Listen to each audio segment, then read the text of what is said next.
सुखराम मेघवाल की मौत के मामले में पीड़ित परिवार से मिलने धरने पर पहुंचे नागौर सांसद हनुमान बेनीवाल बोले, पीड़ितों को न्याय दिलवाना आरएलपी की प्राथमिकता। संसद की पहल के बाद पीड़ित परिवार को मिला न्याय। नागौर जिला अस्पताल की मोर्चरी के बाद दिवंगत सुखराम मेघवाल की मृत्यु के मामले में न्याय की मांग को लेकर पीड़ित परिवार एवं मेघवाल समाज के लोगों द्वारा दिए जा रहे धरने में गुरुवार को नागौर सांसद एवं राष्ट्रीय लोकतांत्रिक पार्टी के सुप्रीमो हनुमान बेनीवाल पहुंचे। सांसद ने पीड़ित परिजनों से मुलाकात कर पूरे मामले की जानकारी ली और दिवंगत सुखराम मेघवाल के पिता से मिलकर उन्हें ढांढस बंधाया। सांसद बेनीवाल ने कहा कि एक दलित परिवार ने अपना बेटा खोया है और ऐसे समय में शासन प्रशासन की जिम्मेदारी है कि पूरे मामले की निष्पक्ष जांच करवाकर पीड़ित परिवार को न्याय दिलवाएं। उन्होंने कहा कि किसी भी स्तर पर लापरवाही या अनियमितता हुई तो उसकी जिम्मेदारी तय होनी चाहिए और दोषियों के विरुद्ध नियम अनुसार कठोर कार्यवाही की जानी चाहिए। सांसद ने सरकार की संवेदनशीलता पर प्रश्न उठाते हुए कहा कि 4 दिनों से एक दलित युवक का शव मोर्चरी में रखा हुआ है, जिससे मेघवाल समाज के प्रतिनिधि के तौर पर सरकार में मंत्री हैं, निकटवर्ती जिले में मेघवाल समाज से केंद्र में मंत्री है, मगर किसी ने पीड़ित की आवाज उठाने की हिम्मत नहीं की। अस्पताल की व्यवस्थाओं पर भी उठाए सवाल। सांसद ने नागौर के जिला अस्पताल की व्यवस्थाओं को लेकर भी गंभीर सवाल खड़े किए। उन्होंने अस्पताल के वार्डों का निरीक्षण भी किया और कहा कि जिला अस्पताल नागौर सहित आसपास के बड़े क्षेत्र की जनता के लिए प्रमुख चिकित्सा केंद्र है, लेकिन लंबे समय से वहां व्यवस्थागत खामियां, चिकित्सीय सुविधाओं की कमी, मरीजों एवं परिजनों को होने वाली परेशानियां और प्रशासनिक लापरवाही सामने आती रही है। उन्होंने कहा कि अस्पताल में आने वाले गरीब और आम परिवारों को बेहतर और सम्मानजनक चिकित्सा सुविधा मिलना उनका अधिकार है। अस्पताल प्रशासन को यह सुनिश्चित करना चाहिए कि मरीजों को उपचार के लिए अनावश्यक परेशान न होना पड़े और किसी भी शिकायत पर तत्काल संज्ञान लिया जाए। बेनीवाल ने कहा कि स्वास्थ्य जैसी मूलभूत सुविधा में लापरवाही किसी भी सूरत में स्वीकार नहीं की जा सकती। जिला अस्पताल की व्यवस्थाओं की उच्च स्तर पर समीक्षा होनी चाहिए तथा जहां भी कमियां हैं उन्हें तत्काल दूर किया जाना चाहिए। अंत में बनी सहमति। सांसद हनुमान बेनीवाल ने प्रशासनिक अधिकारियों व पीएमओ सहित अन्य अधिकारियों के साथ पीड़ित परिवार के साथ वार्ता की। 5 लाख रुपए राष्ट्रीय लोकतांत्रिक पार्टी परिवार की तरफ से देने सहित कुल 11 लाख की आर्थिक मदद की। पीड़ित परिवार को करने, परिवार में एक व्यक्ति को संविदा नौकरी देने, अस्पताल के भवन निर्माण करने वाली एजेंसी और ठेकेदार के कार्यों की जांच करवाने, पूरे घटनाक्रम की कलेक्टर की अध्यक्षता में गठित कमेटी से जांच करवाने सहित कई मांगों पर सहमति बनी। देखिए, दुर्भाग्य देखिए कि एक मेघवाल समाज का नौजवान जिसकी डॉक्टरों की, अस्पताल प्रबंधन की लापरवाही से मौत हो जाती है, उसके पिता मजबूती के साथ न्याय की गुहार लगा रहे हैं, बैठे हैं अस्पताल परिसर के अंदर 4 दिन से।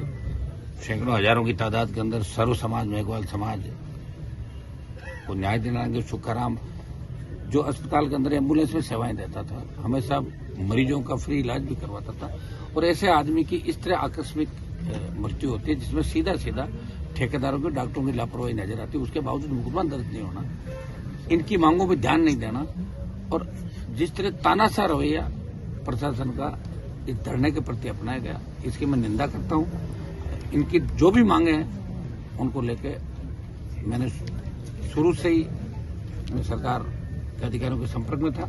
आज मैं आया हूं मौके पे, इन सबसे बात कर रहे हैं, इनकी 100% जीत कराएंगे। जो भी दोषी उन सलाखों के पीछे जाएंगे। दोबारा ऐसी घटनाओं की पुनरावृत्ति राजस्थान के अंदर नहीं हो। परशुताओं की मौत के बाद जिस तरह राजस्थान में स्वास्थ्य विभाग से लोगों को भरोसा उठ गया और स्वास्थ्य मंत्री का ये बयान आया कि परशुताएं नाचती हुई अस्पताल के अंदर आई थी, एक मजाक बन गया राजस्थान। इस बात को भजनलाल जी नहीं सोच रहे हैं कि भजनलाल जी की तो मजाक रोज उड़ाए रहे लोग, लेकिन इनके मंत्री भी इतने बदमाश हो गए कि जब हमारे सीएम की मजाक उड़ रही तो हमारी भी छोटी छोटी उड़नी थी। सारा एक ये इस तरह का फोकस इस राजस्थान में राज कर रहा है। ये बहुत बड़ा दुर्भाग्य है। विपक्ष है नहीं, कांग्रेस गोदी में जाके बैठ गई। अब हमें खुद को ही हमें न्याय के लिए लड़ना। दुर्भाग्य इस बात का, यहाँ कितने नागौर जिले में जनप्रतिनिधि होंगे, सबकी ड्यूटी बनती है कि ये कोई वोट और चुनाव का समय नहीं, रामू राम से संपर्क करना चाहिए। सब लोगों से बात करते हैं, यहाँ कोई पॉलिटिकल लोग नहीं, सब अलग अलग पार्टियों के लोग बैठे। हमारा मकसद है कि सुखराम के परिवार को न्याय मिले।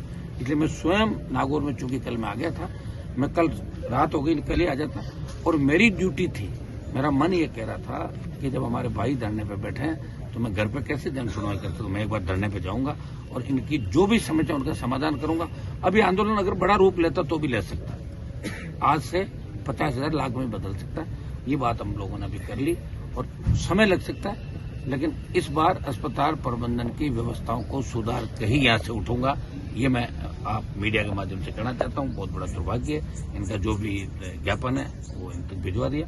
और हाँ ना जो भी कहते हैं, हम कोई इस चीज की मोहताज नहीं कि इनकी तरफ देख रहे हैं। हमारे पास जनता की ताकत है और जनता की ताकत के आगे सरकारों को हजारों बार झुकते हुए मैंने देखा है और अब सरकार के झुकने का वक्त आ गया। सरकार झुकेगी और तुकाराम मेघवाल के परिवार को न्याय मिलेगा। जितने भी लोग यहाँ बैठे हैं, आज जिस तरह जिले के अंदर ये बात चल रही है कि 4 दिन हो गए बच्चे सोशल मीडिया देखते हैं, महिलाएं देखते हैं, अरे क्या हो गया, 4 दिन से मर गए क्या लोग, क्यों नहीं बात करें उनके परिवार से, क्यों नहीं उसको न्याय दिला रहे हैं। यहाँ आप ये बताएं, ये तो धरना दे गए, बैठ गए, सब कुछ कर लिया, अगर चुपचाप घर चले जाते हैं तो फिर इस तरह कितने लोग और मरते हैं। इस अस्पताल में कितनी मौतें हुई, राजस्थान में कितनी मौतें हुई डॉक्टरों की लापरवाही से। और सुप्रीम कोर्ट की आड़ के अंदर आप कह रहे हो डॉक्टर के खिलाफ मुकदमा दर्ज नहीं, तो डॉक्टर तो किसी की हत्या करते मुकदमा दर्ज नहीं होगा क्या। कुछ सुप्रीम कोर्ट ने कुछ ये साइटेशन दी है कि ऐसी परिस्थितियों में जहाँ लगे कि मामला आधा आधा है, उसमें एफआईआर से पहले आप जांच कर लें। ये तो सीधा सीधा मामला है, ये कोई डॉक्टर की लापरवाही नहीं है। डॉक्टर, ठेकेदार, नर्सिंग कर्मी तमाम लापरवाही है। तो हमने एफआईआर दे दी है, अभी एफआईआर दर्ज हो जाती है, उसके बाद आगे क्या रहेगा हम आपको आगे का बता देंगे। लेकिन इस बार नागौर की अस्पताल की प्रशासन की हेड से हेड बजा देंगे तो दिमाग ठीक कर देंगे। सर, चिकित्सा मंत्री के विधानसभा क्षेत्र की चिकित्सा मंत्री की क्यों कह रहे हो आप, वही वाली बात। प्रस्ताव करीब 20 से अधिक प्रस्ताव परेशान है, पारिवारिक परिस्थितियों से परेशान है, ज्यादा मैं नहीं कह सकता उनके बारे में, अच्छा नहीं लगता, आपको सब पता है। सर, इस हॉस्पिटल में घर में ही नहीं मानते लोग, बाहर कौन मानेगा। इस हॉस्पिटल में पूर्व में खबरें आई है कि डॉक्टर है जो समय पर यहाँ पर नहीं बैठते हैं, टाइम से पहले ही चले जाते हैं अपने घर। नागौर जिसपे कोई घोर नहीं, वो नागौर मैं आ गया ना, अब सब ठीक होगा। समय लगेगा मेरे भाई, लोकतंत्र के अंदर वोट की ताकत से होता है। पिछली बार 3 सीट थी, इस बार 0 है, फिर भी लड़ रहे हैं और लड़ते लड़ते ठीक कर देंगे। अस्पताल के सामने जो सड़क बनी है इसको तोड़ के नहीं बना रहे, पुलिया टूट रहे हैं, नई सड़कें बन रही है। नया नागौर नजर आएगा, समय लगेगा। जिस तरह आजादी के आंदोलन में कितने लोगों ने कुर्बानी दी जब देश आजाद हुआ, अभी हमारे तुकाराम मेघवाल जैसे बहुत से भाइयों की जो कुर्बानियां हैं, जो शहादत है, उसके बाद नागौर और राजस्थान आगे जाएगा। लोकतंत्र में चुनी हुई सरकारें काम करती है और विपक्ष जब चुनी हुई सरकार से मिल जाता है तो जनता के अंदर वही होगा कि भाई पोपाबाई का राज है। और राजस्थान में पोपाबाई का राज आप देख रहे हो और पूरे देश में ही पोपाबाई का राज है।